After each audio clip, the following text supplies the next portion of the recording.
দেখেন বেগম খালেদা জিয়ার জানাজা হয়েছে না, কিছু শায়েখ বাড়িয়েছে, ফতুয়া দিচ্ছে যে বাংলাদেশের জাতীয় মসজিদের খতিব, প্রসিদ্ধ একজন আলেম, কওমি অঙ্গনের গর্ব, আমাদেরও গর্ব, হযরত মাওলানা আব্দুল মালেক দামাত বারাকাতুহু আলিয়া, তিনি জানাজার নামাজ পড়াইছেন। কিছু শায়েখের জ্বলতিছে, ওরা চান্স পায়নি তো, কথা বলেন না কেন? কিছু শায়েখের জ্বলতিছে, ফতুয়া দিচ্ছে যে সূরা ফাতিহা ছাড়া কেন জানাজার নামাজ পড়াইলো। মানে ইমাম মালিক উনি বুঝেছে আমাদের যে জাতীয় মসজিদের খতিব হযরত মাওলানা আব্দুল মালেক সাহেবের ভুল ধরতেছে। এত বড় মুফতি, কথা কয় না কেন? আরে ভাই, ইখতিলাফ থাকতেই পারে, মাসালাগত আকীদাগত আমাদের একটু টুকিটাকি সমস্যা থাকতেই পারে, তা আপনাকে এত ফতুয়া কে সার্ভে করছে? কথা কয় না কেন? যে জানাজায় লক্ষ লক্ষ মানুষ উপস্থিত হয়েছে, এই জানাজাকে প্রশ্নবিদ্ধ করা মানে মানুষের ভিতরে দ্বিধাদ্বন্দ্ব ঢুকে দেওয়া, ফিতনা ফাসাদ সৃষ্টি করা। কথা বলে পারলে হুজুরের কাছে যা বসেন, ইমাম সাহেব আছে না, কথা কয় না, আব্দুল মালিক সাহেবের কাছে যা বসেন, দলিল আপনার দাও নিয়ে যান, নিয়ে বুঝেন।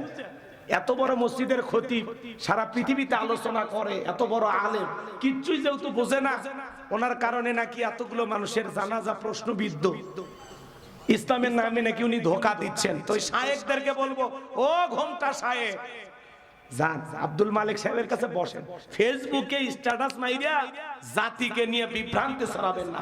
কথা বল, আসলে এদের মতলব হলো ভাইরাল হওয়া। এখন না কেউ চেনে না তো, জাতীয় বড় বড় ইস্যুতে দুই একটা কথা বলে ওটা একটু আলোচনা হবে, ভাইরাল হওয়ার ধান্দায় ভুল ধরে। কথা বল, এত বড় একজন আলেম জানাজা পড়াইছে, তার নাকি ভুল হয়েছে। তোমরা সূরা ফাতিহা পড়ো, যা ইচ্ছে তাই করো, কেউ বাধা দিবের গেছে? এত বড় একটা নেত্রীর বিদায় হলো, সারা দেশের মানুষ চোখের পানি ছেড়ে দিয়ে দোয়া করলো, আল্লামা মামুনুল হক খাটিয়ে ধরলো, কফিন কাঁদে নিল, ডক্টর মিজানুর রহমান আজহারী ভাই কফিন কাঁদে নিল, শাইখ আহমদুল্লাহ জানাজায় গেল, বাংলাদেশের বড় বড় আলেম ওলামা যারা জানাজার নামাজে হাজিরি দিল আল্লাহর বান্দিকে দোয়া করার জন্য, কারণ তিনি আলেমদেরকে মহাব্বত করতেন। কথা বলে ঠিক না? উনি ওনার জীবন দশায় কখনো আলেমদের বিরুদ্ধে, টুপিওয়ালা দাড়িওয়ালাদের বিরুদ্ধে একটি মন্তব্য করেনি। বলেন আল্লাহু আকবার। লক্ষ লক্ষ মানুষ জানাজায় গিয়ে বেগম খালেদা জিয়ার জন্য দোয়া করেছেন। তিনবারের সাবেক প্রধানমন্ত্রী, আপসহীন দেশ নেত্রী বেগম খালেদা জিয়ার জন্য মানুষ কলিজার থেকে দোয়া করছে। আজকেও আল্লামা মামুনুল হক তার কবর জিয়ারত করতে গেছে, আজকেও কথা কর, আজও হাজার হাজার মানুষ তার কবরে যা দোয়া করতেছেন, কোরআন তেলাওয়াত করতেছেন। এই ভালোবাসা কোটি টাকা দিয়ে পাওয়া যায় না। বেগম খালেদা জিয়া বাংলাদেশের নেত্রী ছিলেন না, তিনি বাংলাদেশটাকে নিজের পরিবার মনে করতে। কথা কন ঠিক না? এই জন্য মানুষ তার জন্য দোয়া করতেছে। ওনার জানাজার ইমামতি করছে সেই হুজুরক নিয়ে এখন ফতুয়া জানতেছে, এ কথা কন না কেন? তা আমাদের উত্তরবঙ্গের গর্ব মুফতি শফিক কাসিমি, চেনেন না? উনি আবার ফেসবুকে স্ট্যাটাস মারছে না, ইনি আবার ফেসবুকের মাধ্যমে ওনাকে চ্যালেঞ্জ ঘোষণা করছে যে পারলে আসেন, আপনি দলিল নিয়ে আসেন সূরা ফাতিহার পক্ষে, আর আমি এর বিপক্ষে দলিল দেখাবো, আপনি আসেন এক জায়গায় বসি। কথা বোঝেন নাই? তো এই জন্য বলতেছি যে ভাই, এত বড় একটা জানাজাকে নিয়ে দয়া করে ফতুয়াবাজি করে এই বিষয়টাকে ঘোলাটে করবেন না, বিভ্রান্ত ছড়াবেন না, মানুষকে কষ্ট দেবেন না, মানুষের ইমোশনাল আবেগ নিয়ে খেলবেন না। ও শায়েখেরা একটু থামেন, ফতুয়া ডেলিভারি কম দেন, সুযোগ পাইলেই ফতুয়া দেন। কথা কন না কেন? যে শায়েখেরা এত কথা বলে, আমাদের জাতীয় মসজিদের যিনি খতিব হযরত মাওলানা আব্দুল মালিকের এমনও শায়েখ আছে তার জুতে সোজা করে দেওয়ার মতো যোগ্যতা রাখে না। কথা বলে ঠিক না? ছোট ছোট শায়েখ বের হয়েছে, ছোট ছোট শায়েখ, ওরাও ফতুয়া জানিচ্ছে, মানে বোঝেনি তো মাহফিল পাচ্ছে, দাওয়াত পাইছে। প্রশ্ন, বেগম খালেদা জিয়ার জানাজায় সূরা ফাতিহা পড়া হয়নি, এ বিষয়ে আপনি কি বলবেন? জানাজাটা কি সহিহ হয়েছে? ওরে বাবা, সব প্রশ্ন মাহফিলে ঢুকতেছে না বাড়ির থেকে পকেটে লেগে নিয়ে গেছে, আল্লাহ ভালো জানে। এক কথা কর না কেন? মাথা গরম হয়ে যায় ভাই। এই যে বিভ্রান্তি ছড়ানো, এটা কোনো আলেমের কাজ হতে পারে না, এটা ভালো মানুষের কাজ হতে পারে না। কথা বলেন, ভুল সংশোধন করে দিতে হলে ওনার কাছে যান, পাশে বসেন, ওনার ভুলটাকে শুধরে দেন। আপনি ফেসবুকে স্ট্যাটাস মারান কেন? এ কথা কন না কেন? এত বড় জানাজা নিয়ে কথা বললে ভাই মাথা খেলবি? হ্যাঁ, আপনার নানির জানাজা হলে আমি কিচ্ছু কইতাম না। এটা বেগম খালেদা জিয়ার জানাজা, সারা দেশের মানুষ যার জন্য দোয়া করেছে, ওনার জানাজাকে নিয়ে আর একটা মন্তব্য করলে শায়েখদের অবস্থা ভালো হবে না। কথা ডেকে না ফতুয়া ছাড়া শুরু করছি। কথা কন না, মাসালাগত সমস্যা থাকতে পারে, ইখতিলাফ থাকতে পারে, এক জায়গায় বসেন, এক টেবিলে বসেন, আলোচনার টেবিল এক জায়গায়, আপনি ফেসবুকে স্ট্যাটাস মারিয়ে দেন, ভিডিও বার্তা দিচ্ছেন, আবার যা মিছাই মিছাই প্রশ্ন পড়েন, করতে গেলে গেলেছেন। কে জিজ্ঞাসা করছে খালেদা জিয়ার জানাজা সহি হয়েছে? কোন হুজুর জিজ্ঞাসা করছে? ওই লোকের নাম দেন তো। জাতির সাথে তামাশা করার জন্য প্রশ্ন লিখে নিয়ে যান। এই কথা বলেন নাকি আপনারা? আল্লাহ সমস্ত শায়েখদের হেদায়েত দান করেন। আগে নিজে ভালো মানুষ হন, অন্যের ভালো দেখে গায়ে চলে না। আপনাকে জাতীয় মসজিদের খতিব বানানো হবে, আপনি একটু অপেক্ষা করেন, দেখি তো কত বড় শায়েখ হইছেন। কথা কোন ভাই? কি আমার কথা কি আপনারা রাগ করছেন? আচ্ছা বলেন তো, এগুলো বিষয় নিয়ে ফতুয়া ছাড়াছাড়ি বন্ধ হওয়ার দরকার আছে না নাই? এত ফতুয়া সব জায়গায় আঙ্গুল ঠেকানো ঠিক না। মানুষ কষ্ট পায়, জমিনে বিভেদ সৃষ্টি হয়, বিভ্রান্তি হবে, মানুষ এইটা নিয়ে গবেষণা করবে, পথভ্রষ্ট হবে, এমন কোন কথা আমরা বলবো না। আপনি সূরা ফাতিহা পড়ে জানাজা পড়েন, আলহামদুলিল্লাহ পড়েন, আমাদের কোনো আফসোস নাই। আমরা সানা পড়ি, দরুদ শরীফ পড়ি, জানাজার দোয়া পড়ি, সালাম ফিরাই, সাত তাকবীর, আমাদের জানাজা শেষ, আলহামদুলিল্লাহ। আমরা এটা অনুসরণ করি, আমরা এর ভিতরেই থাকি। কথা কও, আপনি সূরা ফাতিহা পড়েন ভাই, আমরা কোনোদিন বাধা দিতে যাইনি তো, আপনার বিরুদ্ধে ফতোয়া দিতে যাইনি। কথা বলেন, আপনি আপনার মতো জানাজা পড়েন, সমস্যা নাই। কিন্তু কোন একজন ভাইয়ের ভুল যদি হয়েই যায়, আপনার কাছে যদি মনে হয়, তো ওনার কাছে যান, পাশে যায় বসেন, ফেসবুকে লিখবেন না, ভিডিও বার্তা দেবেন না, আর এই প্রশ্ন পড়ার নামে তামাশা করবেন না। সব প্রশ্ন পৃথিবীর আপনাদের কাছে যায়। বাপরে বাপ, আপনারা মানে ইলমের ফ্যাক্টরি নিয়ে বসছেন। কথা কন না হুজুর, আপনারা যদি কথা না কন বন্ধ করে দেবো তো। কে হুজুর কথা ঠিক আছে? মানে ওরা ইলমের ট্রাক নিয়ে বসে আছে, আর জাতীয় মসজিদের খতিব আব্দুল মালিক সাহেব কিচ্ছু বোঝে না। কি তাই মনে হচ্ছে? ওনার মতো আলেম বাংলাদেশে আছে, এটা আমাদের রত্ন। রত্ন, নিরহংকার, বিনয়ী, নম্র, ভদ্র, আল্লাহওয়ালা বলতে যা বুঝায়, ওনাদেরকে দেখলে তাই মনে হয়। তাদেরকে নিয়ে কথা বলার আগে 1000 বার চিন্তা করবেন। আল্লাহ ওনাকে সম্মান দিয়ে এই জায়গায় নিয়ে আসছে। জাতীয় মসজিদের বাংলাদেশের সবচাইতে, কথা বলেন, একটা সম্মানের জায়গা, জাতীয় মসজিদের খতিব, এটা একটা সম্মানের জায়গা। আল্লাহ এই জায়গায় তাকে নিয়ে আসছে ওনার মা বাবা, ওনার ওস্তাদদের দোয়ার কারণে, আর ওনার ভিতরে এলেম থাকার কারণে। তেলবাজি দেওয়া হয়নি, সামসামি করে হয়নি, কারো দালালি করে হয়নি। আল্লাহ তাআলা ওনার সম্মান, ওনার এলেমের কারণে এই জায়গায় নিয়ে আসছে। কথা বলে ঠিক কিনা? আল্লাহর হস্তে এই মানুষটাকে নিয়ে আর কোনো মন্তব্য করবেন না। আল্লাহ হেদায়েত দান করেন। আমরা ফিরে আসি, আমরা বিভেদ ছড়াবো না ইনশাআল্লাহ। কষ্ট হচ্ছে? বিরক্ত হইছেন? জায়গায় আবার আর একটা কথা মনে হইলো না, থাক, কষ্ট হচ্ছে আপনাদের মনে। আমি যে কথা বলতে চাচ্ছিলাম বাজান, আগের এই দিকে আসেন। বাংলাদেশের ঐতিহ্যবাহী পাবনা জেলার সদর থানার অন্তর্গত কায়েম কোলা কাজী শাহাবুদ্দিন মদিনাতুল উলুম মাদ্রাসা ও এতিমখানার উদ্যোগে 57তম বার্ষিক তাফসীরুল কোরআন মাহফিলের সম্মানিত সুযোগ্য অনারেবল প্রেসিডেন্ট জনাব আলহাজ আব্দুর রহমান বিশ্বাস, আল্লাহ পাক তার গোলামকে হায়াতে তৈয়বা সিয়াদে কুলিয়া দান করুন। চিল্লা বলুন আমিন। আজকের প্রোগ্রামের প্রধান মেহমান বিশিষ্ট আলেম দ্বীন, মুফাসসির কোরআন, শাইখুল হাদিস আল্লামা হযরত মাওলানা হারুন রশিদ মাদানী দামাত বারাকাতুহু আলিয়া আল্লাহ পাক প্রিয় হুজুরকে হায়াতে তৈয়বা সিয়াতে কুলিয়া দান করুন, দ্বীনের খেদমতের জন্য কবুল করুন, চিল্লা বলুন আমিন। আজকের প্রোগ্রামের বিশেষ মেহমান আলহাজ ডাক্তার মোহাম্মদ আজমল হোসেন, ডাক্তার মোহাম্মদ হামিদুল ইসলাম, আল্লাহ পাক তারে গোলামদের হায়াতে তৈয়বা সিয়াতে কুলিয়া দান করুন, চিল্লা বলুন আমিন। আজকের প্রোগ্রামে আলোচনা রেখে ধন্য করেছেন প্রিয় ভাই, যার মাধ্যমে দাওয়াত রেখেছি, হযরত মাওলানা মুফতি মাসুদুর রহমান ফারুকী। কথা বলেছেন হাফেজ মাওলানা জাকারিয়া বিন কারি তাজুল ইসলাম। আল্লাহ পাক তারে গোলামদের কণ্ঠ দ্বীনের জন্য, ইসলামের জন্য, কোরআনের খেদমতের জন্য কবুল করুন, চিল্লা বলুন আমিন। মঞ্চ উপস্থিত ঈশ্বরদীর সন্তান, পাবনার সন্তান, প্রিয় ভাই জনাব শরীফুল ইসলাম শরীফ। আল্লাহ পাক প্রিয় ভাইকে হায়াতে তৈয়বা সিয়াতে কুলিয়া দান করুন, চিল্লা বলুন আমিন।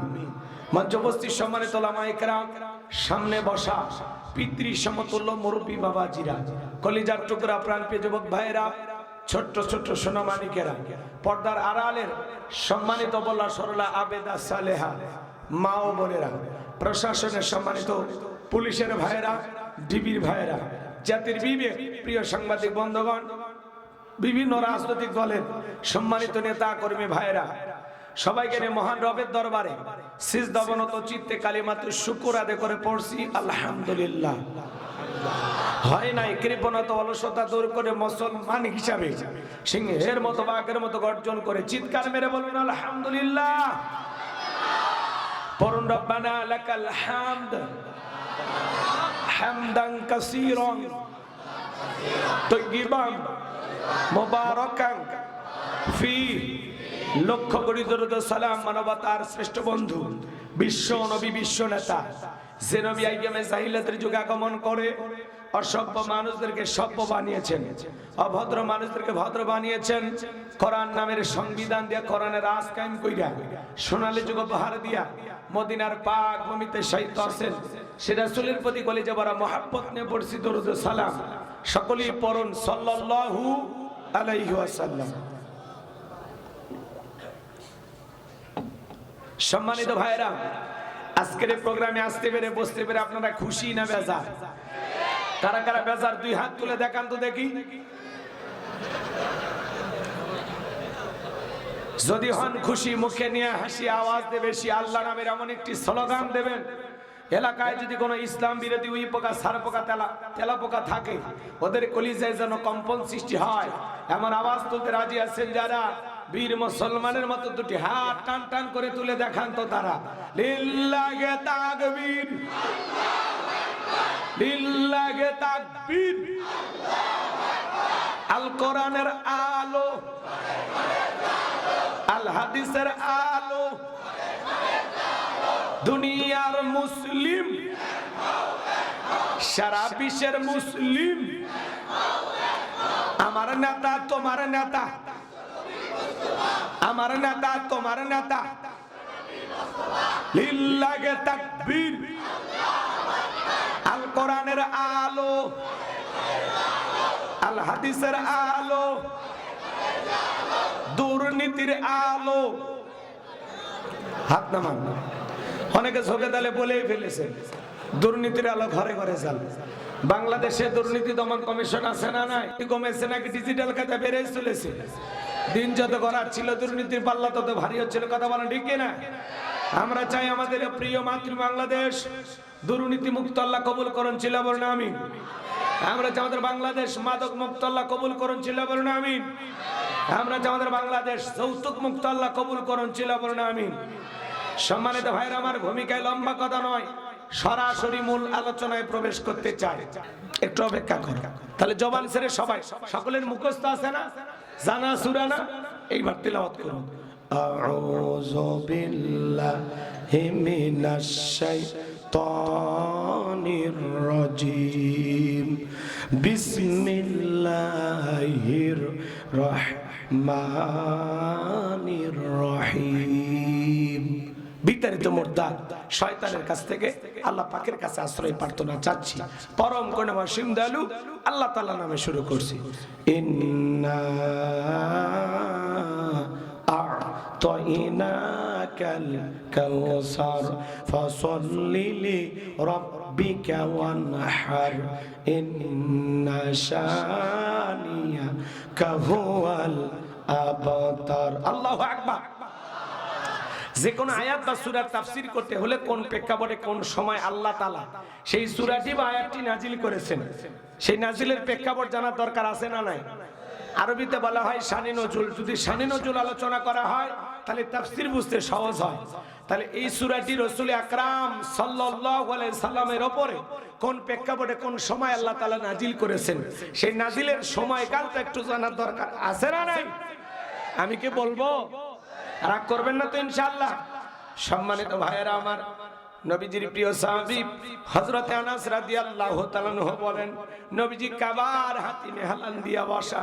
আমি তাকায় দেখি নবীজির মনটা ভীষণ খারাপ, মুখটা মলিন, চোখের কোনা দিয়া অশ্রু ঝরতেছে।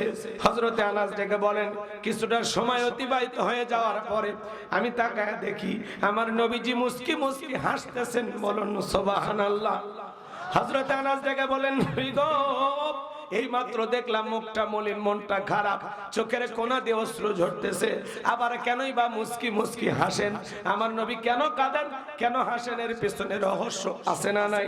নবীজির কান্না করার কারণ হলো নবীজির কলিজার টুকরা ছেলে সন্তানগুলো জন্ম নেয় আর এক এক ছেলে সন্তানগুলো মারা যায়। আবুল কাসেম মারা যায়, আবু তাইগার মারা যায়, ইব্রাহিম মারা যায়। বাবা হিসাবে নবীর মনেও কষ্ট লাগে কিনা? ছেলেগুলো জন্ম নেয় আর এক একে মারা যায়, একটা ছেলেও জীবিত থাকলো না। নবীজির কাছের চাচা নাম হলো আবু লাহাব। ডেকে বলে, ভাতিজা তুমি একটা লেজ কাটা, তুমি একটা নির্বংশ। জোরে কর নাউজুবিল্লাহ। আচ্ছা বলেন তো, বিপদে পড়লে, বিপদের সময় কাছের মানুষদের উচিত কি করা? সান্ত্বনা দেওয়া। আল্লাহ না করুক আপনার আমার সন্তান যদি মারা যায়, কাছের আত্মীয় স্বজনদের উচিত সান্ত্বনা দেওয়া। বাবা তুমি সবর করো, ধৈর্য ধারণ করো, জীবন মৃত্যুর মালিক আল্লাহ। আল্লাহ সন্তান দিয়েছে, আল্লাহ নিয়েছে, মন খারাপ করো না। আল্লাহ যদি চায় বছর না ঘুরতে আবারও তোমাদের ঘর আলোকিত করে সন্তান দিতে পারেন, তিনি কে? কাছের মানুষদের উচিত বিপদের দিনে সান্ত্বনা দেওয়া। কিন্তু নবীর চাচা আবু লাহাব, আপন চাচা, এতটাই খারাপ, আবু জেলের চাইতেও আবু লাহাব বেশি খারাপ। আল্লাহ আবু জেলের নামে কোনো সূরা দেয়নি, কিন্তু আবু লাহাবের নামে দিয়েছে। কথা কন, ভালো করে বুঝবেন। শুধু আবু লাহাব খারাপ না, আর বউও খারাপ। এরা স্বামী স্ত্রী দুটোই খারাপ। নবীকে লেজ কাটা, নির্বংশ, হাত খুঁড়ে এগুলো বলতেছে। নাউজুবিল্লাহ বলে। যদিও রাসূলের চারটি কন্যা সন্তান জীবিত ছিল। আল্লাহু আকবার কর। এই পৃথিবীর জমিনে অনেক নবী রাসূলকে আল্লাহ তাআলা পাঠিয়েছেন, তাদেরকে আল্লাহ সন্তানও দিয়েছেন।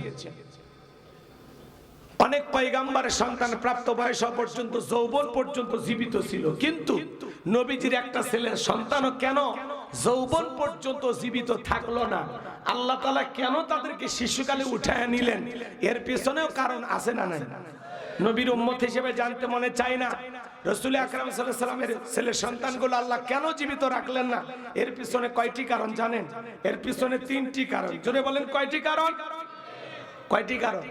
নবীজির ছেলে সন্তানগুলো কেন জীবিত থাকলো না? কি সেই তিনটি কারণ? আপনারা কি নবীর উম্মত হিসেবে জানতে চান? কারা কারা একটু হাত তুলে দেখান তো দেখি। লিল্লাহি তাকবীর। একটু আওয়াজ দেন, লিল্লাহি তাকবীর। হাত নামান আমার ভাইরা। নবীজির ছেলে সন্তানগুলো কেন জীবিত থাকলো না? কি সে তিনটি কারণ? যদি আমি বলতে চাই 3 নম্বর আয়াতের আলোচনা করা লাগবে। আমি কি 1 নম্বর আয়াত বাদ দিয়ে 3 নম্বরে যাব, নাকি আস্তে আস্তে শুরু করা যায়? ধৈর্য আছে তো ভাই, নাকি বলেন? রাগ করবেন না আমার ভাইরা। নবীজির ছেলে সন্তানগুলো কেন মারা গেল, কি সেই তিনটি কারণ? একটু ধৈর্য ধারণ করেন, আমি শেষের দিকে আপনাদেরকে বলে দেব। 3 নম্বর আয়াতের আলোচনা যখন চলবে, আমি যে কথা বলতে চাচ্ছিলাম, একদা সন্তান হারানোর ব্যথা, আবার কাফেরদের সমালোচনা, অন্যদিকে সাহাবা ইকরাম যারা ইসলাম ধর্ম গ্রহণ করে, কাফের বেঈমানরা তাদের উপর নির্যাতন জুলুমের স্টিম রোলার চালায়। হযরতে বেলাল তখনও কালেমা পড়ে মুসলমান হন নাই। নবীজির রাতের বেলায় দারুল আরকামে বসা, হযরতে বেলাল নবীজির দরবারে উপস্থিত হয়ে গেলেন। নবীজির চেহারার দিকে তাকাইয়া দেখে বলেন, নবী গো, আপনার চাইতে সুন্দর মানুষ আমি জীবনে কোনোদিন দেখি নাই। একটু জোরে কর না সুবহানাল্লাহ। আপনার আমার নবী কতটা সুন্দর ছিলেন জানেন? হযরতে জাবের রাদিয়াল্লাহু তাআলা বলেন, পূর্ণিমার রাত আমি রাসূলের বাড়িতে গিয়েছিলাম, সেদিন দেখেছিলাম চাঁদ উদয় হয়েছে দুইটা, একটা চাঁদ আসমানে আর একটা চাঁদ জমিনে। হযরতে জাবের বলেন, আমি একবার আকাশের পূর্ণিমার চাঁদের দিকে তাকাই, আর একবার নবীজির চেহারার দিকে তাকাই। হযরতে জাবের বলেন, ওই আকাশের পূর্ণিমার চাঁদের চাইতেও নবীকে আমার কাছে বেশি সুন্দর মনে হয়। আম্মা জান আয়েশা বলেন, মিশরের নারীরা ইউসুফ নবীর চেহারার দিকে তাকাইয়া ফল কাটতে গিয়ে আঙ্গুল কেটে ফেলে দিয়েছিল। ওরা যদি একবার আমার নবীর চেহারার দিকে তাকাইতো, শুধুমাত্র আঙ্গুল নয়, আঙ্গুল কাটতে কাটতে হাত কাটতে কাটতে কখন যে নিজের কলিজা কেটে দুভাগ করে দিত, মুহূর্তের জন্য টের পাইতো না। আপনার আমার নবী এতটাই সুন্দর। সুবহানাল্লাহ। নবীর সম্মান মর্যাদা কত! এক জায়গায় ওয়াজ করলাম, ভাই বলেন তো আমাদের নবীর নাম কি? বলে হুজুর আব্দুল কাদের জিলানী।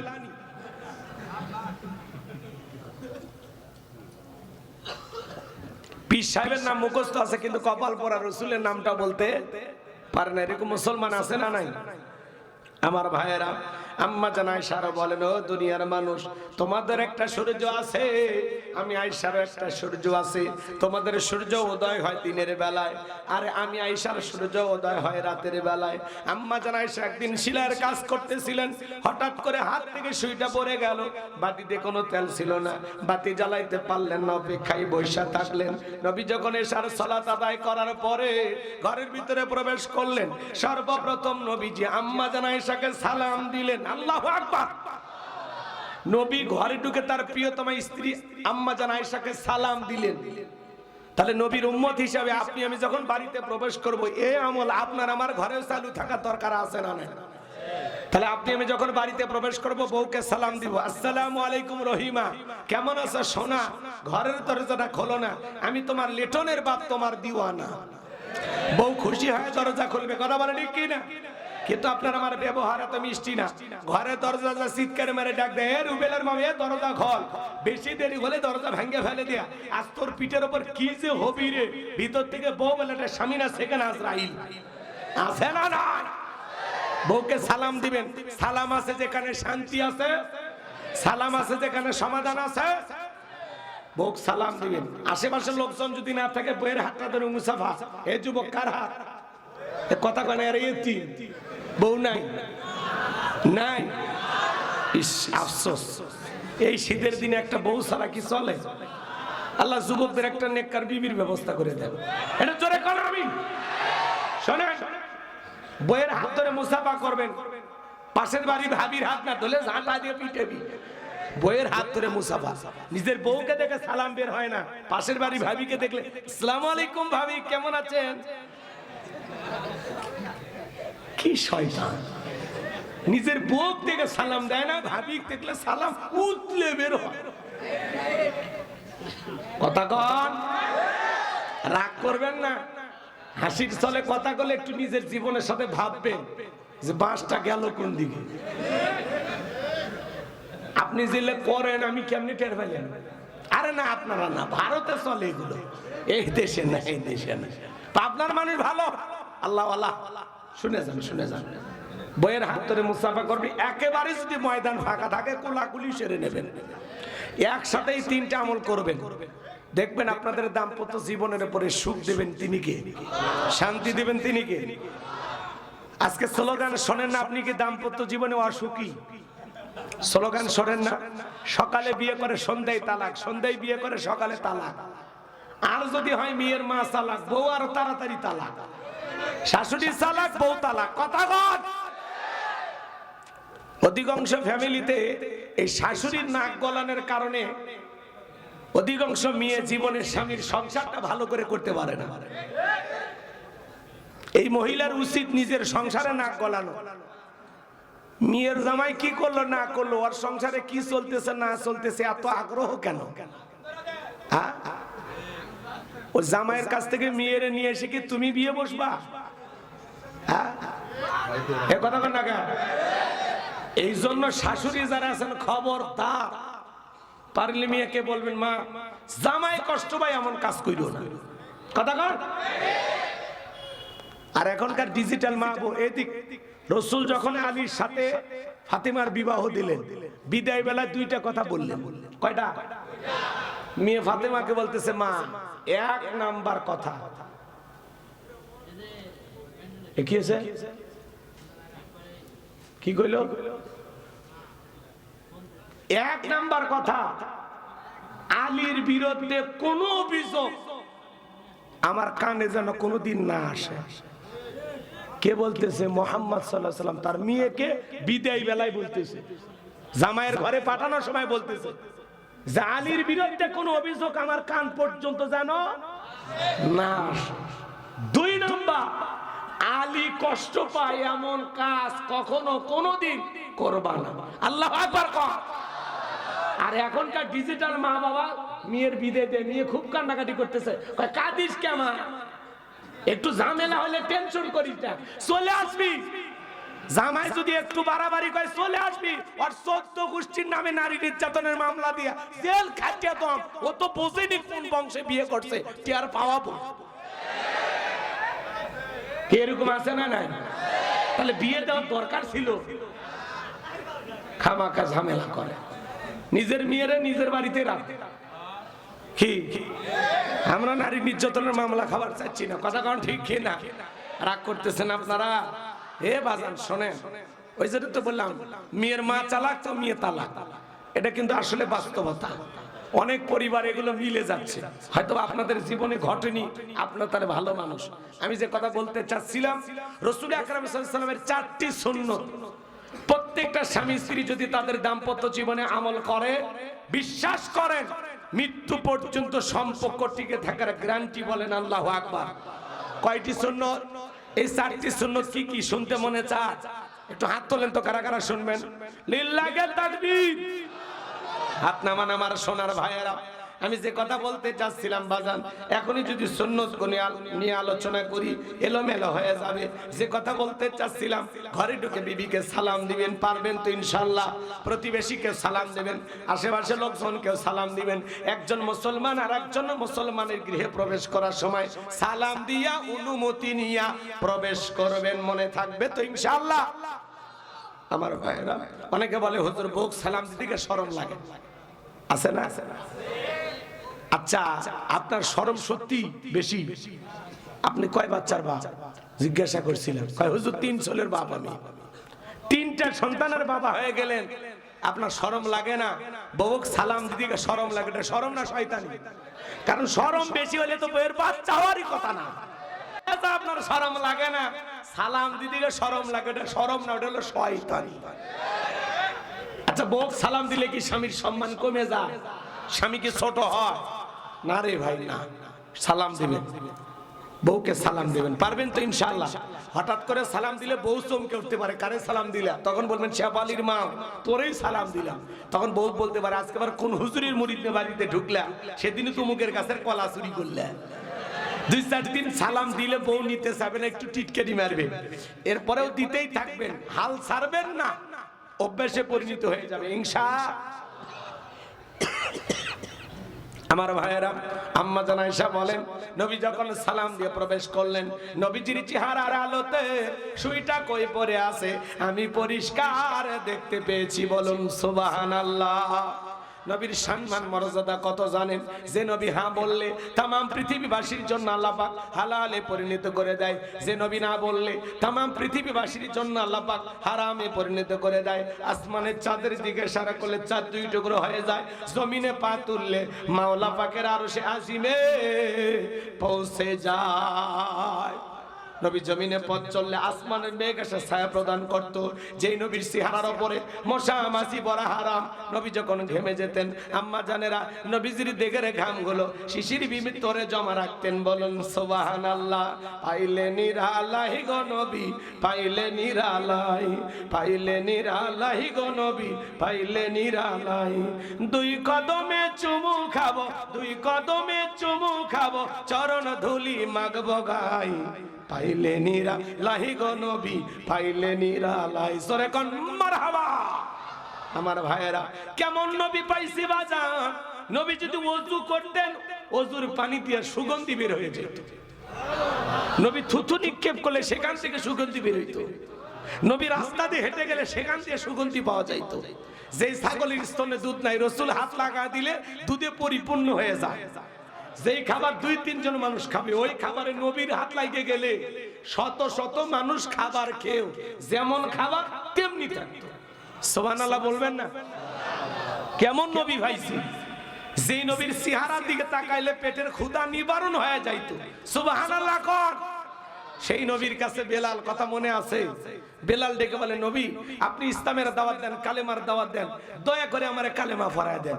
নবী হযরত বেলালকে পড়ায় দিলেন লা ইলাহা ইল্লাল্লাহু মুহাম্মাদুর রাসূলুল্লাহ সাল্লাল্লাহু আলাইহি ওয়াসাল্লাম। হযরত বেলাল কালেমা পড়ে মুসলমান হয়ে গেল। নবী ডেকে বলে বেলাল রে ইসলামের অবস্থা কোন ভালো না, ইসলামের অবস্থা এখন ভালো না। আপাতত কালেমা পড়ে সব প্রকাশ করা যাবে না। আপনারা বলেন তো বাজান ইসলামের অবস্থা কি সব সময় ভালো থাকে? আজ তাম পৃথিবীর দিকে তাকায় দেখেন, যেখানে মুসলমান সেখানে নির্যাতন ও জুলুম আছে না নাই? আজ নেতানিয়াহু ফিলিস্তিনের মুসলমানের রক্ত নিয়ে খেলা করে। আজ চীনের ওই ঘরে মুসলমানদেরকে উলঙ্গ করে করাতে চিরে হত্যা করা হয়, গুলি দিয়ে হত্যা করা হয়। আজও ভারতে গরুর গোশত খাওয়ার অপরাধে মুসলমানকে পিটানো হয়। কথা বলেন ঠিক কিনা?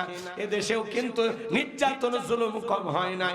এজন্য বাজার গামা যেখানে মুসলমান সেখানে নির্যাতন জুলুম আছে না না? আর যারাই মুসলমানের রক্ত নিয়ে খেলা করেছে ওদের জীবনের পরিণতি ভালো হতে পারে না। তাম পৃথিবীর সাদা চামড়ার দলের ঐক্যবদ্ধ হয়েছে ইসলামকে বিদায় করে দেবে, মুসলমানকে বিদায় করে দেবে। বলেন তো বাজান ইসলামকে বিদায় করে দেওয়ার ক্ষমতা পৃথিবীর কারো আছে? ইসলামের সুইচ আছে কার হাতে? আমার আল্লাহ বলেন ইউরিদুনা লিতুফিউ নূরাল্লাহি বিআফওয়াহিহিম আল্লাহু মুতিম্মু নূরিহি ওয়ালাউ কারিহাল কাফিরুন। সূরা সাফ আয়াত নাম্বার 8 আল্লাহ রাব্বুল আলামিন জানিয়ে দিলেন কাফেররা চায় মুখের ফুৎকারে দিনের আলোকে, ইসলামের আলোকে, কোরআনের আলোকে নিভাইয়া দিতে। আমার আল্লাহ ডেকে বলেন আল্লাহু মুতিম্মু নূরিহি, এই জমিনের দিনের আলোকে, কোরআনের আলোকে, ইসলামের আলোকে আমি আল্লাহ রাব্বুল আলামিন প্রতিষ্ঠিত করে ছাড়ব। যদিও কাফের বেঈমানদের অন্তরে যত ধরনের জ্বালা যন্ত্রণা হোক না কেন, বলেন আল্লাহু আকবার। ইসলাম ছিল, ইসলাম আছে, ইসলাম থাকবে। ইসলামকে থামিয়ে দিতে আসবে যারা তাদেরকে থামিয়ে দিবেন তিনি কে? নবী বলে বেলাল ইসলামের অবস্থা ভালো না, কালেমা পড়েছ প্রকাশ করা যাবে না। বেলাল ডেকে বলে নবী আমার জীবনের কোনো দাম নাই। আমার মনি বোমাইকে বলেছিলাম উট্টুম্বা ছাগল পেশাব পায়খানা করে দেয়, এই ঘরে থাকতে আমার বড় কষ্ট হয়। ও মায়ে ডেকে বলে বেলাল উট্টুম্বা ছাগলের দাম আমার কাছে আছে, কিন্তু তোর মতো কালো হাফসি বেলালের দাম আমার কাছে নাই। নবী আমার জীবনের কোনো দাম নাই, আপনি শুধু আমাকে দোয়া করে দেন মৃত্যু পর্যন্ত যেন কালেমার পথে টিকে থাকতে পারি। এই কথা বলে হযরতে বেলাল চলে গেলেন। পরের দিন সকালবেলা সূর্য উদয় হয়ে গেছে, অনেকটা বেলা হয়ে গেছে। হযরতে বেলাল দরজা খোলে না। অন্য চাকর যারা আছে নালিশ নিয়ে চলে গেছে ওমায়ের কাছে। যা বলে নেতা এখন পর্যন্ত বেলাল দরজা খোলে নাই, তাই নাকি? বলে হ্যাঁ ঠিক আছে চলো যাই। দরজায় ডাক দেয় হে বেলাল দরজা খোল। হযরতে বেলাল দরজা খোলে না, জোরে করে ধাক্কা মারছে, যখন দরজা খুলে গেছে তখন এইবার ওমায়ে তাকায় দেখে সেই রাত্রিতে হযরতে বেলাল কালেমা পড়ে মুসলমান হয়েছে। ওই রাত্রিতে একটা উটদুম্বা ছাগলের কাছে কোনো পেশাব পায়খানা নাই। জোরে কোন মারহাবা। এইবার বাজান গো আমার উমাইয়া ডেকে বলে, এ চাকরের দল, বেলালের বিরুদ্ধে মিথ্যা অভিযোগ দাও। তোমরা যখন ঘুমাচ্ছিলে বেলাল তখন ময়লা আবর্জনা পরিষ্কার করেছে, তাকায় দেখো না একটা উদ্যম বা ছাগলের কাছে কোনো পেশাব পায়খানা নাই, যাও নিজেদের কাজ করো। এই কথা বলে ওদেরকে তাড়িয়ে দিয়া এক পা দুপা করে হযরতে বেলালের কাছে চলে গেলেন। হযরতে বেলাল দেয়ালে পিঠটা লাগাইয়া জিহ্বা নাড়ায়া জিকিরি করতেছে কার? এবার হযরত বেলালকে হালকা করে ধাক্কা মারছে, যখন জবান দিয়ে কালেমার আওয়াজ বের হয়েছে তখন এইবার উমাইয়া ডেকে বলে, বেলাল তোর জবান দিয়ে কি শুনলাম, তুমি কি মুসলমান হয়েছো? হযরতে বেলাল ডেকে বলে, মুসলমান হয় যারা মিথ্যা কথা বলতে পারে না তারা অকুলু কওলান সাদীদা। মুসলমানেরা হবে সত্যবাদী, মুসলমানেরা কখনো মিথ্যাবাদী হতে পারে? আমাদের সমাজে মিথ্যাবাদী আছে না নাই? ভরা পেটে মিথ্যা, খালি পেটে মিথ্যা, ঘুমানোর আগে মিথ্যা, ঘুম থেকে উঠে মিথ্যা। মিথ্যা বলতে বলতে চেহারা বেঁকা হয়ে গেছে, এক পা কবরে চলে গেছে। এত মিথ্যা কথা বলে শয়তান পর্যন্ত বলে আমি এত খারাপ না। কথা কর।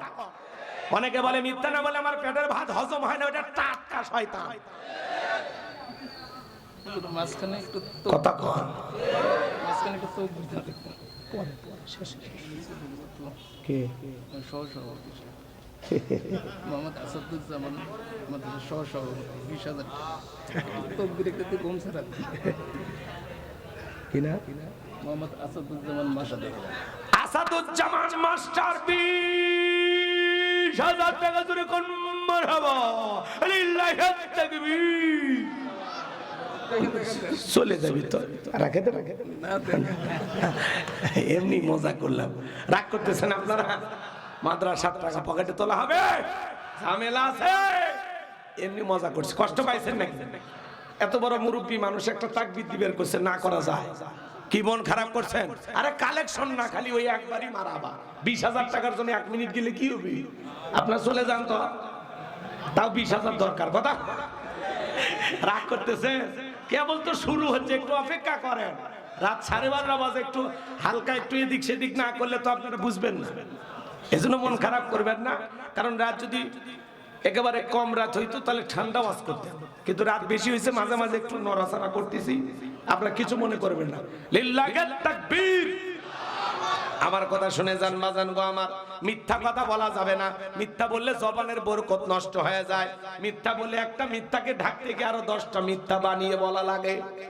এজন্য মিথ্যা আমরা বলবো না। মুসলমান হবে যারা সত্যবাদী বান্দা তারা। কথা বলেন, সব সময় সত্য বলবেন, জীবনে যা হয় অবি সত্য কথা বলবেন। বইয়ের কাছে মিথ্যা কথা মাঝে মাঝে বলবেন, সমস্যা নাই। বইয়ের কাছে সব সত্য বলতে পারবেন? হ্যাঁ, চলেন কোন কৌশলে মিথ্যা কথা বলা যায় সেটা আমি সিস্টেম করে শিখে দিচ্ছি, একটু অপেক্ষা করেন বাজান গো আমার। আমি যে কথা বলতে চাচ্ছিলাম, এইবার উমাইয়া ডেকে বলে, বেলাল তোমার জবান দিয়ে কি শুনলাম, তুমি কি মুসলমান হয়েছো? হযরতে বেলাল বলে, হ্যাঁ নবীজির হাতে হাত রেখে গতকাল রাত্রিতে আমি কালেমা পড়ে মুসলমান হয়েছি। উমাইয়া ডেকে বলে, বেলাল তুমি যদি চাও উট্টুম্বা ছাগলের মালিক বানায় দেব, থাকার জন্য ভালো একটা ঘর বানায় দিব। হযরতে বেলাল ডেকে বলে, উমাইয়া দুনিয়ার কোন পার্থিব সম্পদের বিনিময়ে বেলাল তার ঈমান বিক্রি করবে না। বলুন আল্লাহু আকবার। এই কথা শোনার পরে উমাইয়া ডেকে বলে, বেলাল তাহলে তুমি যদি আমার কথা না শোনো, আমার নেতা আবু জেহেলকে খবর দেব। হযরতে বেলাল ডেকে বলে, কোন বড় নেতা ছোট নেতা এখন কাউকে গোনার টাইম নাই। আমি দুনিয়ার কোন আবু জেহেলকে ভয় করি না, আমি ভয় করি আমার আল্লাহকে। আল্লাহ ছাড়া পৃথিবীর কাউকে ভয় করা জায়েজ নাই। আল্লাহু আকবার। আমার ভাইয়েরা, এইবার উমাইয়া সরে গেল আবু জেহেলের বাড়িতে, যা বলে নেতার সংবাদ খুব খারাপ, আমার বাড়ি কি দাদা বেলাল কালেমা পড়ে মুসলমান হয়েছে তাই নাকি? বলে হ্যাঁ, ঠিক আছে যাও আমি আসতেছি। আবু জেহেল তার সাঙ্গ পাঙ্গ ক্যাডার মাস্তান নিয়া উমাইয়ার বাড়িতে হাজির হয়ে গেল। আবু জেহেলের সাঙ্গ পাঙ্গ ক্যাডার মাস্তান ছিল বাজার, যাদের কাজই হলো মুসলমানদের উপর নির্যাতন জুলুম চালানো। আজও তাকায় দেখবেন জালেমদের বিশেষ একটা বাহিনী থাকে, যাদের কাজই হলো টুপিওয়ালা দাড়িওয়ালা ইমানদার আল্লাহওয়ালাদেরকে টার্গেট করে নির্যাতন জুলুম চালানো। কথা বলেন ঠিক না? আমার ভাইরা গভীর মনোযোগ দিয়ে শুনবেন। এই আবু জেহেল কিন্তু জাতটা খারাপ ছিল না, প্রচন্ড খারাপ ছিল। হযরতে আম্মার শোনেন, উনি ওনার মাকে নিয়ে হেঁটে যাচ্ছেন, আম্মারকে আবু জেহেল ডেকে বলতেছে, কে আম্মা, শুনলাম তুমি আর তোমার মা তোমাদের পরিবারের লোকজন নাকি মুহাম্মদ সাল্লাল্লাহু আলাইহি ওয়াসাল্লামের কাছে যা কালেমা পড়ছো। হযরতে আম্মার রাদিয়াল্লাহু তাআলা আনহু ডেকে বলতেছেন, হ্যাঁ। এইবার আবু জেহেল ডেকে বলতেছে, তোমরা কি জানো এর পরিণতি কত ভয়ঙ্কর হতে পারে? আম্মার বলতেছে, পরিণতির ভয় দেখায় লাভ নাই। এইবার আবু জেহেল কি করলো জানেন? আম্মার আর সুমাইয়াকে বাঁধলেন, দুইজনকে দুইটা খুঁটির হিসাবে বাঁধার পরে আম্মারকে ডেকে বলে, আম্মার রে, এখন যদি একটা খেলা দেখায় বলতো কেমন হবে? হযরতে আম্মার ডেকে বলে, আবু জেহেল কি খেলা দেখাইবা? বলে, তোর চোখের সামনে যদি আমি তোর মাকে উলঙ্গ করি বলতো কেমন হবে? হযরতে আম্মার মাথাটা নিচু করলেন, আর সুমাইয়া ডেকে বলে, আমার সন্তান আম্মার, বেঈমানদের কথায় কখনো ঈমান ছাড়বা না। আল্লাহু আকবার। আবু জেহেল এইবার সুমাইয়ার উপরে আঘাত করা শুরু করলেন। দিঘির ভিতরে থেকে সমস্ত কাপড়গুলোকে খুলে ফেললেন। উলঙ্গ অবস্থায় হযরতে সুমাইয়া জমিনের উপরে লুটিয়ে পড়লেন। আবু জেহেল ডেকে বলে, যুবকের দল, আম্মারের মাথাটা উঁচু করে ধরো। হযরতে আম্মারের মাথা যখন উঁচু করে তুলে ধরা হচ্ছে, হযরতে আম্মার মনে মনে বলেন, আল্লাহ, এই দৃশ্য দেখার আগে জমিনটা যদি ফাঁক হয়ে যেত তবুও ভালো ছিল। সুমাইয়া ওই পজিশন থেকে ডেকে বলে, ও আমার সন্তান আম্মার, বেঈমানদের কথায় কখনো ঈমান ছাড়বা না, ভয় পাইবা না। এইবার আবু জেহেল বর্ষা দিয়ে আঘাত করতে করতে এত জোরে আঘাত করলেন, সুমাইয়া শাহাদাতের পেয়ালা পান করবেন। সন্তানকে ডেকে বলেন, আম্মার, আমি আমার নাকের মধ্যে জান্নাতের সুঘ্রাণ পাইতেছি, হয়তোবা কিছু সময়ের মধ্যে আমি শাহাদাতের পেয়ালা পান করতে যাচ্ছি। আমার সন্তান, আমি মৃত্যুর পূর্বে বলে যাই, বেঈমানদের কথায় কখনো তুমি ঈমান ছাড়বা না। হযরতে সুমাইয়া লজ্জাস্থানের ভিতরে বর্ষা দিয়া এত জোরে আঘাত করা হলো, রক্ত বের হলো, শাহাদাতের পেয়ালা পান করলেন। এক সেকেন্ডের জন্য আবু জেহেলের মতো কাফেরের কাছে মাথা নত করলেন না। সাহাবা ইকরামদের ঈমান কত তাজা ছিল, কত মজবুত ছিল। হাজারো নির্যাতন জুলুম হাসতে হাসতে সহ্য করেছেন, এরপরেও কাফেরদের কাছে কখনো মাথা নত করেনি। বলুন আল্লাহু আকবার। এইবার আবু জেহেল বেলালকে ডেকে বলে, বেলাল, এই দিকে আয়। এসব কি শুনছি, তুমি নাকি মুসলমান হয়েছো? ও বেলাল, তুমি যদি চাও উর্দুম্বা ছাগলের মালিক বানায় দেব, থাকার জন্য ভালো ঘর বানায় দেব, ব্যবসা বাণিজ্য যদি করতে চাও দিরহাম টাকা পয়সা যা লাগে দেব বেলাল, শর্ত একটাই, আব্দুল্লাহর বেটা মুহাম্মদ সাল্লাল্লাহু আলাইহি সাল্লামের ধর্ম ত্যাগ করে আবারও বাপ দাদার ধর্মে ফিরে আসো। হযরতে বেলাল ডেকে বলে, আবু জেহেল রে, পুরো পৃথিবীর সব সম্পদ যদি আমি বেলালকে দিতে চাও, দুনিয়ার সব সম্পদ ছাড়তে রাজি, নবীজির কালেমা ছাড়তে রাজি নাই। বলুন আল্লাহু আকবার। বেলালের মতো যারা খাঁটি ইমানদার, এদেরকে টাকা দিয়া কেনা যায় না, কিন্তু মুনাফিক মার্কা মুসলমান যারা টাকার কাছে বিক্রি হয়, তারা টাকার জোরে ফতুয়া ঘোরে। টাকা পাইলে বৈধকে অবৈধ বলে ফতুয়া দেয়, অবৈধকে বৈধ বলে চালিয়ে দেয়। টাকা পাইলে বাতিলের 5-8টা গোলাম হয়। কথা কর। এক প্যাকেট বিরিয়ানি খায়, কয় ম্যাডাম আপনি জান্নাতি, টিকিট কনফার্ম। আছে না নাই? রাগ করতেছেন মনে হয়। দুনিয়ার স্বার্থের কাছে বিক্রি হবে যারা, মুনাফিক মার্কা মুসলমান তারা। আর মুনাফিকদেরকে সকালে কিনে বিকেলে বিক্রি করা যায়, বিকেলে কিনে রাত্রিতে বিক্রি করা যায়। তো বেলালের মতো ইমানদার যারা, এদেরকে পুরো দুনিয়া দিয়াও কেনা যায় না। আর মুনাফিকরা একটু সুবিধাবাদ জিন্দাবাদ, হালকা কিছু পাইলেই বিক্রি হয়ে যায়। কথা কর না, মুনাফিক হওয়া যাবে? কত হুজুর ফতু এদিক সেদিক করে দেয়, আছে না? ধরেন এমনি উদাহরণ দিচ্ছি কথা বুঝানোর জন্য, বলবো রাগ করে বউক তালাক দিছে, আছে না? মানুষ মাথা গরম হয়েছে, বউক তালাক দিছে। মুফতি সাহেবের কাছে এসে কইছে, হুজুর, হুজুর দুটো বাচ্চা আছে, হুজুর। রাগ করে এটা বলে ফেলে দিছে, হুজুর। মুফতি সাহেব কিছু না, এটা আর হবে না, এটা হবে না। ধরেন 10,000 বা 20,000 বা 5,000 টাকা দিচ্ছে, তাই বলে পৃথিবীর সব মুফতি খারাপ তা না, এটা বোঝা লাগবে। আবার ওই হাতের মধ্যে যখন 10,000 5,000 দিছে, কান্দাকাটি করতেছে, 10,000 5,000 দিয়ে, হুজুর দেখেন হুজুর একটু কিতাব ঘাটাঘাটি করেন, কিছু আছে নাকি দেখেন। টাকা পায় তখন বলতেছে এত কান্নাকাটি করতেছে, এটা প্রথমবার না? প্রথমবার তো, আচ্ছা ঠিক আছে আমি দেখতেছি। আল্লাহ ক্ষমাশীল, তওবা টবা করে দেখা যাক কি হয়। কথা কয় না, এরকম হুজুর আছে না?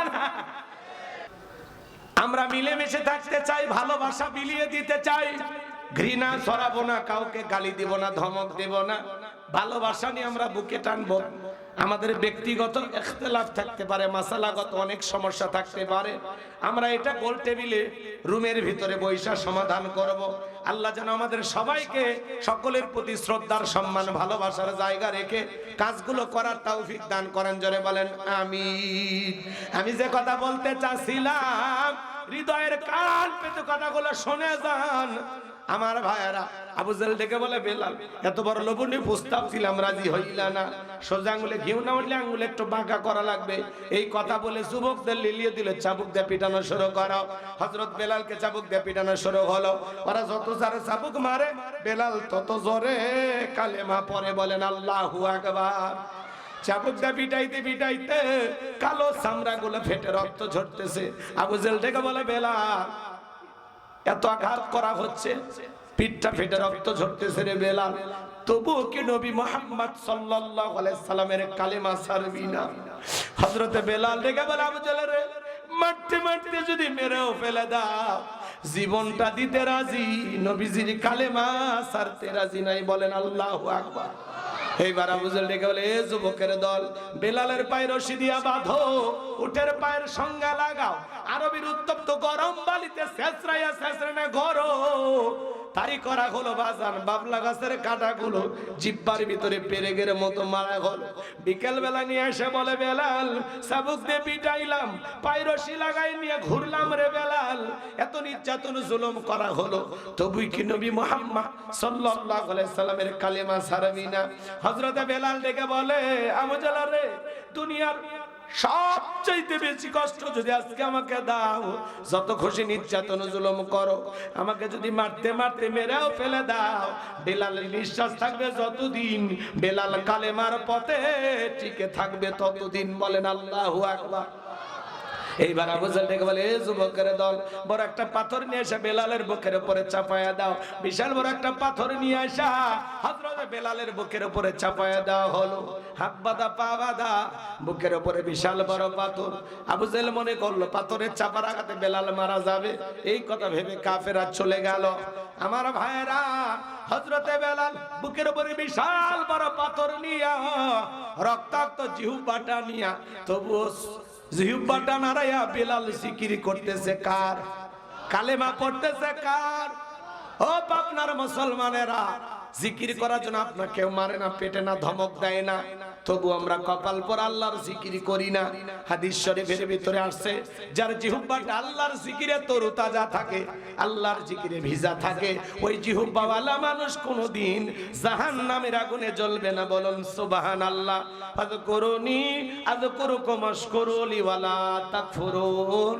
বান্দারে, তোমরা আমি আল্লাহকে স্মরণ করো, আমি আল্লাহ তোমাদেরকে স্মরণ করব, কৃতজ্ঞতা প্রকাশ করো, অকৃতজ্ঞ হইও না। আল্লাহু আকবার। এজন্য বাজান গো আমার, জিকির করার জন্য আলাদা সময় লাগে না, মাঠে ময়দানে কাজ করতে করতে জিকির করা যায়, রিকশা ভ্যান চালাইতে চালাইতে জিকির করা যায়, ব্যবসা প্রতিষ্ঠানে বৈশা বৈশা আল্লাহর জিকির করা যায়, অফিস আদালতে বৈশা বৈশা আল্লাহর জিকির করা যায়।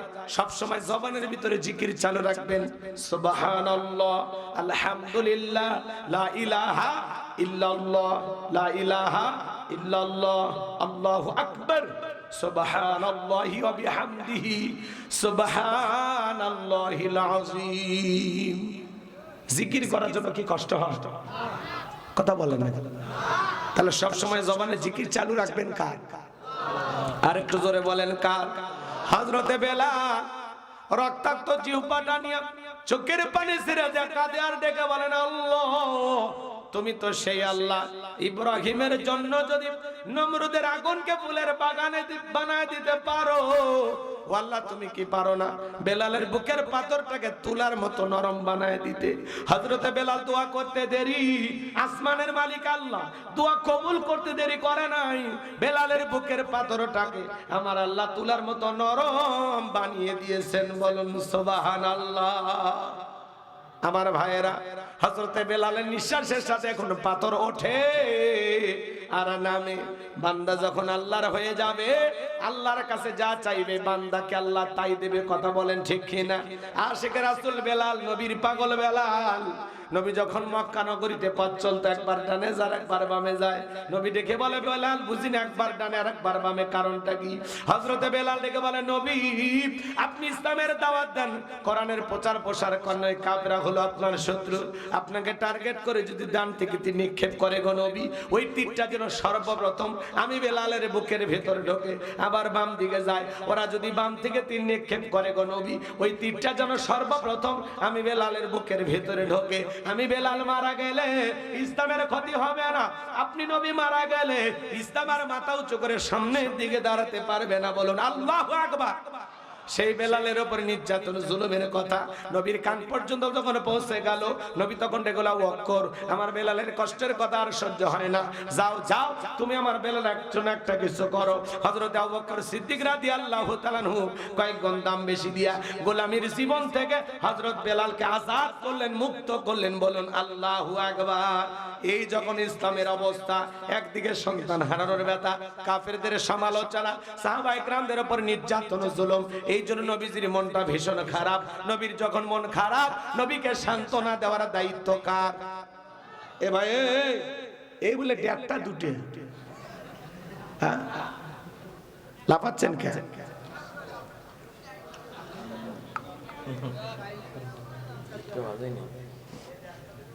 দোয়া করব, খারাপ লাগতেছে নাকি বলেন?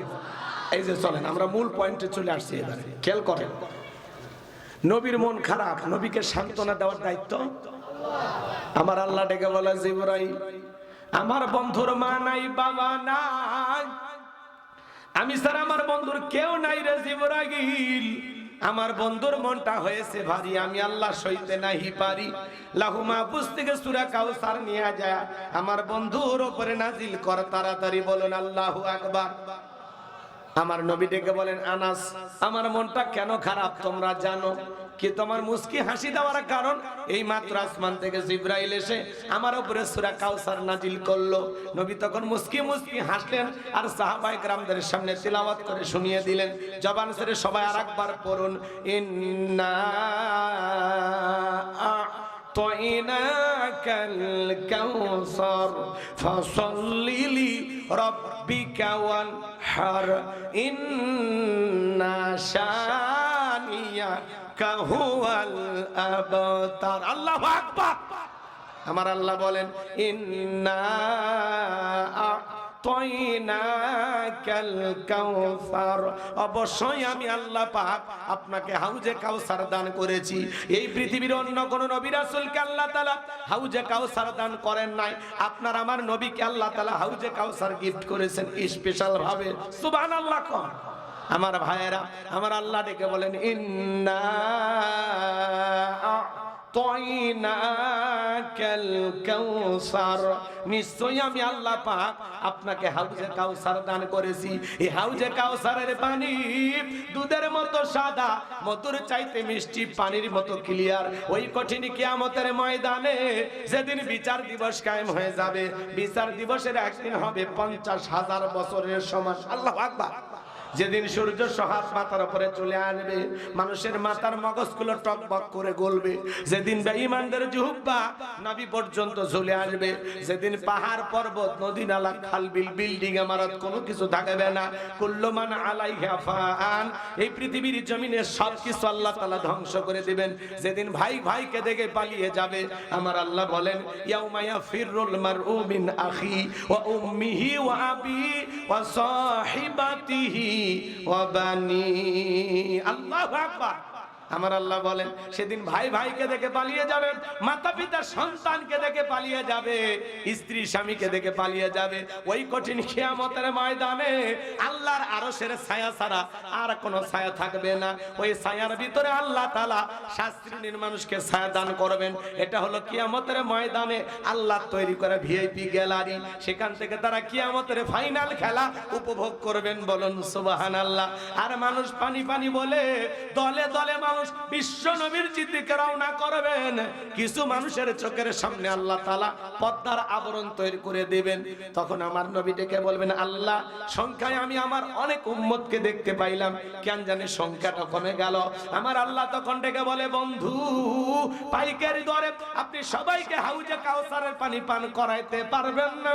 দুনিয়ার জীবনে 2টি অপরাধ করেছিল যারা, আজকে আপনার হাতে হাউজে কাউসারের পানি পাবে না তারা।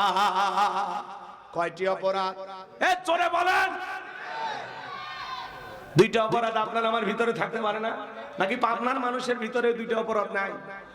তাহলে কি সেই 2টা অপরাধ জানবেন? কারা কারা হাত তুলে বলেন তো, জানবেন? জানবেন? একটা তাকবীর দেন, লিল্লাহে তাকবীর। হাত নামান আমার ভাইয়েরা। নবীজি হাউজে কাউসারের পিয়ালানে দাঁড়িয়ে আছেন, নবীজিকে দেখবেন আর নবীজির হাতে হাউজে কাউসারের পানি পান করবেন। কিয়ামতের ময়দানে নবীজির হাতে 1 পেয়ালা হাউজে কাউসারের পানি যদি পান করতে পারেন, জান্নাতে ঢোকা পর্যন্ত আপনার আর তৃষ্ণা লাগবে না, তৃষ্ণা মিটে যাবে। বলুন সুবহানাল্লাহ। কিয়ামতের ময়দানে কারা কারা নবীজির হাতে হাউজে কাউসারের পানি পান করে নিজের তৃষ্ণা মিটাইতে চান? 2 হাত তুলে মালিককে একটা বার দেখা। আর আমার সঙ্গে বলুন আল্লাহ। আমাদের সবাইকে কিয়ামতের ময়দানে নবীজির হাতে হাউজে কাউসারের পানি পান করার তৌফিক দান করুন। চিল্লা বলুন আমিন। আরেকটু জোরে বলুন আমিন। আরো একবার বলুন আমিন। হাত নামান আমার ভাইয়েরা। হযরত আবু বকর সিদ্দিক রাদিয়াল্লাহু তাআলা পিয়ালাগুলো ভরায়া দিবেন, মাঝখানে দাঁড়িয়ে থাকবেন হযরত ওমর। হযরত ওমর নবীজির হাতে দিবেন আর নবীজি তার আদরের উম্মতদেরকে খুঁজে খুঁজে হাউজে কাউসারের পানি পান করাবেন। কিয়ামতের ময়দানে যদি নবীজির হাতে 1 পেয়ালা হাউজে কাউসারের পানি তকদিরে নসিবে ভাগ্যে যদি জুটে যায়, আল্লাহর দয়ায় যদি 1 পেয়ালা হাউজে কাউসারের পানি নবীজির হাতে পান করতে পারেন, জান্নাতে ঢোকা পর্যন্ত আপনার আর তৃষ্ণাই লাগবে না। বলুন সুবহানাল্লাহ। কিন্তু পানি চাইলেই তো পাওয়া যাবে না। আমি আপনাদের এলাকায় আসলাম, উদাহরণ দিচ্ছি কথা বোঝানোর জন্য। একটা ছেলের হাতে কিছু চকলেট দিলেন, দিয়ে বলেন ভাতিজা আমার জন্য 1 বাদা পানি নিয়ে আসো, আমি একটু উযু বানাবো। ওই ছেলেটা পানি পায়ে মারছে দৌড়, মাঝখানে আছার খায় পুড়ে গেছে, হাঁটু ছিলে গেছে, রক্ত বের হয়েছে। এরপরে পানি নিয়ে আমার সামনে হাজির। আমি তখন বললাম ভাতিজা এই পানি টানতে গিয়ে মাঝখানে কষ্ট হয়েছে, পুড়ে গেছো, ব্যথা পাইছো, রক্ত বের হয়েছে মনে হয়। ওই ছেলেটা তখন বলতেছে আমি এরকম কত পড়ে যাই, আমার কিছুই হয় না। চকলেটের খুশির কারণে ব্যথাকে ব্যথা মনে হচ্ছে। কথা কয় না, কথা। কিয়ামতের কঠিন ময়দানে নবীজির হাতে 1 পেয়ালা হাউজে কাউসারের পানি যদি নসিবে তকদিরে ভাগ্যে জুটে যায়, কিয়ামতের কঠিন দিন আপনার কাছে কঠিন মনে হবে না, আল্লাহ সহজ করে দেবেন। নবীজির হাতে হাউজে কাউসারের পানি আর আল্লাহর আরশের নিচে ছায়া যদি ভাগ্যে জুটে যায়, আপনি জান্নাতি, আপনারা টেনশনই নাই। সুবহানাল্লাহ। কাল 9টার পরে ভাবিক শান্তি নেই বলে আপাতত জামে আটকে রাখেন। এতগুলো মানুষ এই সুবহানাল্লাহ একটু জোরে কর না সুবহানাল্লাহ। এই যে একবার সুবহানাল্লাহ বলছেন, আপনার নামে জান্নাতে একটা গাছ লাগানো হয়েছে। তাও কর, একটু জোরে কর সুবহানাল্লাহ। সুবহানাল্লাহ না, সুবহানাল্লাহ না, সুবহানাল্লাহ। অনেক ভুল আছে না আমাদের ভিতরে। আল্লাহ না আল্লাহ, পারবো তো? আবার বেশি বুঝাইতে গেলে করেন হুজুর বিরাট বড় পণ্ডিত হয়েছে। আমি অত বড় পণ্ডিত না, আমি ছোট মানুষ। কষ্ট হচ্ছে আপনাদের? তবে সই করতে কি দোষ আছে? কষ্ট হচ্ছে আপনাদের মনে হয়? আমার ভাইয়েরা, নবীজির হাতে হাউজে কাউসারের পানি পান করতে গেলে আপনাকে দুইটি কাজ করা লাগবে। দুইটা আঙ্গুল তুলে আল্লাহর বান্দারা বলেন তো কাজ করা লাগবে কয়টি? একটু জোরে কর না, কয়টি? আরো জোরে। জোর হলো না, এ উঠেই যাবে। 16 বছর মিছিল করতে পারেননি, সামনে মিছিল করার দিন আসতেছে, কথা কন ঠিক না? 16 বছরে কাজ আদায় করা লাগবে। আজকে আমি অবাক হয়ে গেলাম, বিএনপির ভারপ্রাপ্ত চেয়ারম্যান জনাব তারেক রহমান, কিছু তেলবাজি লোক থাকে না, কথা কর, খালি তেল মারার ধান্দা থাকে যে কিভাবে নেতার মন জয় করা লাগবে। তো উনি হেঁটে যাচ্ছেন, এই তেলবাজ কিছু পাতি নেতা যায় ওনার পা ধরে সালাম করার চেষ্টা করতেছে। এ কথা বল না, যেই পা ধরে সালাম করার চেষ্টা করছে উনি এরকম হাত দিয়ে তুলে দিচ্ছে। আল্লাহু আকবার। আমি ওই দিন এই ভিডিও দেখে বললাম, এই না হলে শহীদ প্রেসিডেন্ট জিয়াউর রহমানের ছেলে, এই না হলে বেগম খালেদা জিয়ার ছেলে, কথা কর। তেলবাজিতে তারেক রহমান বলে না। আল্লাহু আকবার।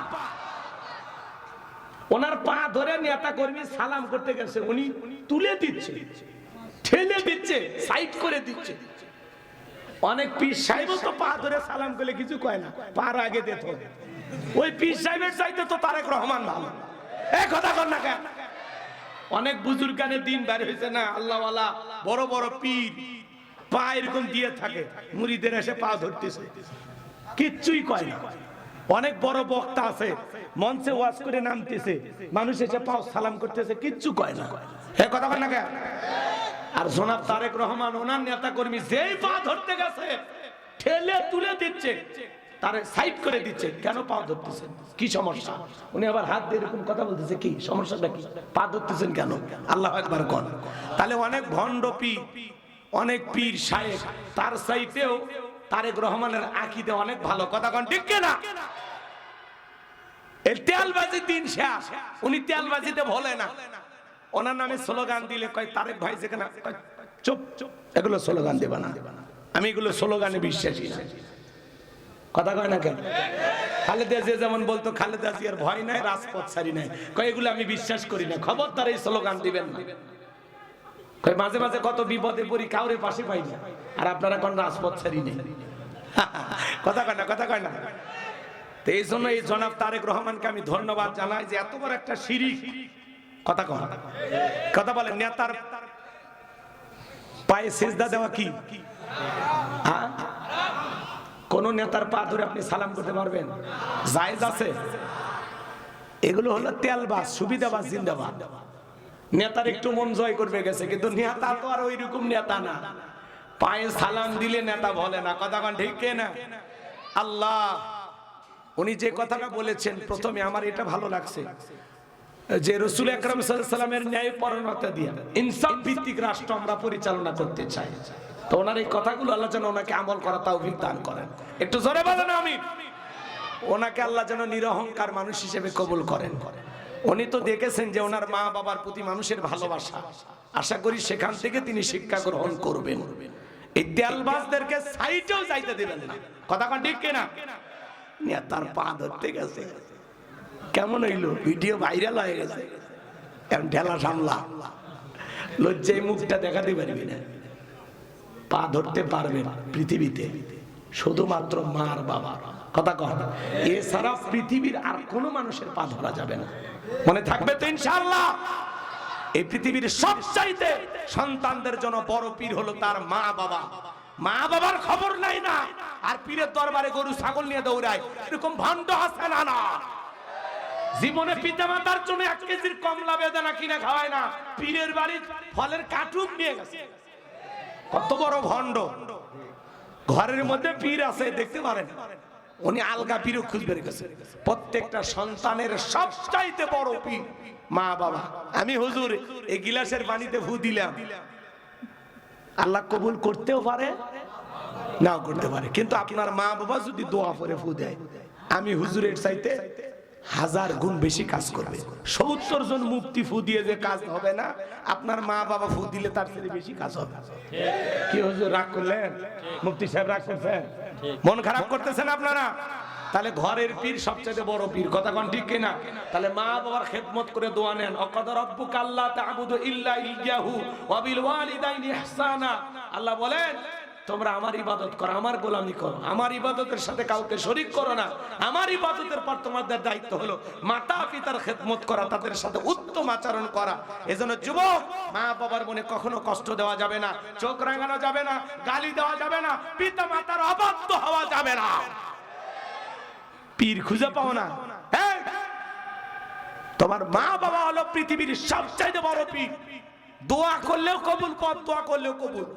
বন্দুকের গুলি মিস হবে, কিন্তু কোন সন্তানের জন্য যদি মা বাবা দোয়া করে ওই দোয়া মিস হবে না। সুবহানাল্লাহ। তাহলে এই দিক হাউজে কাউসারে পানি পান করতে গেলে কয়টা কাজ? দুইটা। আল্লাহ তাআলা সেটা 2 নাম্বার আয়াতে জানিয়ে দিলেন। বলেন ফাসাল্লি রাব্বিকা ওয়ানহার। বলেন বলেন ফাসাল্লি রাব্বিকা, রবির উদ্দেশ্যে সালাত নামাজ হবে একমাত্র কার জন্য? قل إن صلاتي ونسكي ومحياي ومماتي لله رب العالمين। সূরা আনআম আয়াত নাম্বার 162। আল্লাহ রাব্বুল আলামিন জানিয়ে দিলেন নবীজি আপনি বলুন আমার নামাজ, আমার কুরবানি, আমার জীবন, আমার মরণ লিল্লাহি রাব্বিল আলামিন, আসমান জমিনের প্রতিপালকের জন্য। তাহলে মুমিন জীবনের সব ইবাদত হবে একমাত্র কার জন্য? ফাসাল্লি লিরাব্বিকা, রবির উদ্দেশ্যে সালাত নামাজ হওয়া লাগবে একমাত্র আল্লাহর জন্য। আমার আল্লাহ বলেন ফালইয়াবুদু রাব্বা হাযাল বাইত আল্লাযী আত'আমাহুম মিন জু' ওয়া আমানাহুম মিন খাউফ। আল্লাহ বলেন এই ঘরের মালিকের ইবাদত করো। ইবাদত যদি ইবাদতের মতো হয়, আল্লাহ ডেকে বলেন বান্দারে যদি 5 ওয়াক্ত সালাতে মাথা নত করে আমি আল্লাহকে সিজদা দিতে পারো, তোমার নামাজ যদি নামাজের মতো হয়, আমি আল্লাহ তোমাদের 2টা জিনিস দেব। 1 নাম্বার রিজিকের ব্যবস্থা করব। ও পাবনাবাসী বলেন তো বাজান রিজিকের মালিক কে? আপনাদের এলাকায় একটা প্রাণী বের হয় গভীর নিশিতে কু কইয়া চিল্লায়, ওর নাম শিয়াল পণ্ডিত। ওর নামে কি পাবনা শহরে মুরগির হোটেল আছে? ব্যাংকের অ্যাকাউন্টে কি শিয়ালের নামে টাকা জমানো আছে? ওই শিয়ালটাকে খাওয়াই কে? একটা পাখি সকালবেলা নিদ থেকে বের হয়ে যায়, সন্ধ্যাবেলায় পেটটা ভইরা ওই পাখির বাসায় ফেরত আসার ব্যবস্থা করে কে? আল্লাহ যদি একটা পাখিকে খাওয়াই, শিয়ালকে খাওয়ায়, আমরা সৃষ্টির সেরা আশরাফুল মাখলুকাত কুনতুম খায়রা উম্মাতিন উখরিজাত লিন-নাস, আল্লাহ আমাদেরকে উত্তম জাতি বানাইছেন, আমার আল্লাহকে আমাদেরকে না খাওয়ায় রাখবেন? তাহলে বলেন তো বাজার নামাজ নামাজের মতো আদায় করলে রিজিক দিবেন তিনি কে? আমার আল্লাহ বলেন ওয়া মা মিন দাব্বাতিন ফিল আরদি ইল্লা আলাল্লাহি রিজকুহা। আমার আল্লাহ ডেকে বলেন সূরা হুদের ভিতরে এই পৃথিবীর জমিনে এমন কোন বিচরণশীল প্রাণী নাই যার রিজিকের ব্যবস্থা আমি আল্লাহ আসমান থেকে করি না। ওই আটলান্টিক মহাসমুদ্রের ৩৩,০০০ ফিট গভীর অতল পানি নিচে থাকা ছোট্ট একটা প্রাণী, তার রিজিকের ব্যবস্থাও আমি আল্লাহ আসমান থেকে করি। আমার আল্লাহ এমন আল্লাহ, পিপিলিকা হেঁটে যায় তার পায়ের আওয়াজ আমার আল্লাহ আরশে বৈশা শুনতে পায়। সুবহানাল্লাহ কর। তাহলে নামাজ নামাজের মতো আদায় করলে আল্লাহ রিজিক দিবেন। 2 নাম্বার হলো এ ভাই বসেন কয়েকটা মিনিট শেষ করে দিচ্ছি। রাত গভীর হয়ে গেলে বয়ান করা কঠিন, আপনাদের ঘুম ভাব ধরে গেছে, শেষের দিকে এসে গেছে। জি জি জি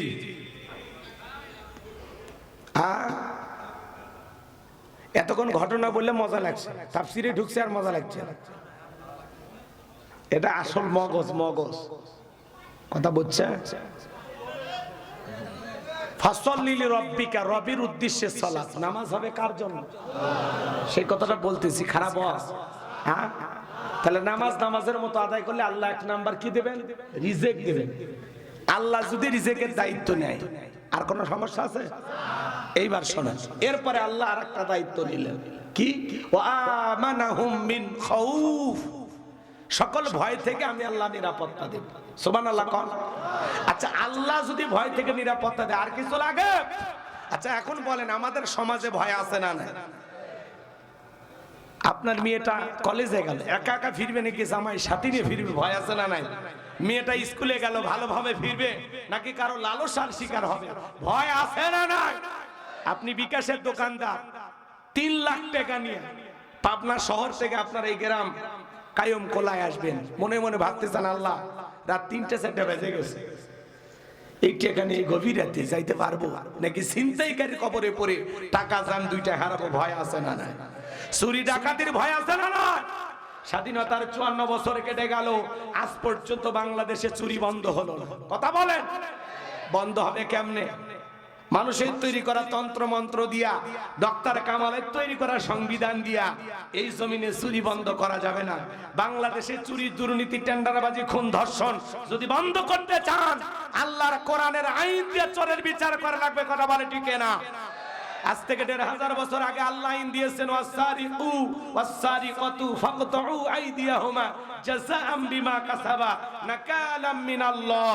সূরা মায়েদার 38 নম্বর আয়াতে আল্লাহ আইন দিয়েছেন, চোর পুরুষ হোক আর নারী হোক, আল্লাহর বিধান, আল্লাহর ফয়সালা, অপরাধ প্রমাণিত হলে চোরের হাত কেটে দাও।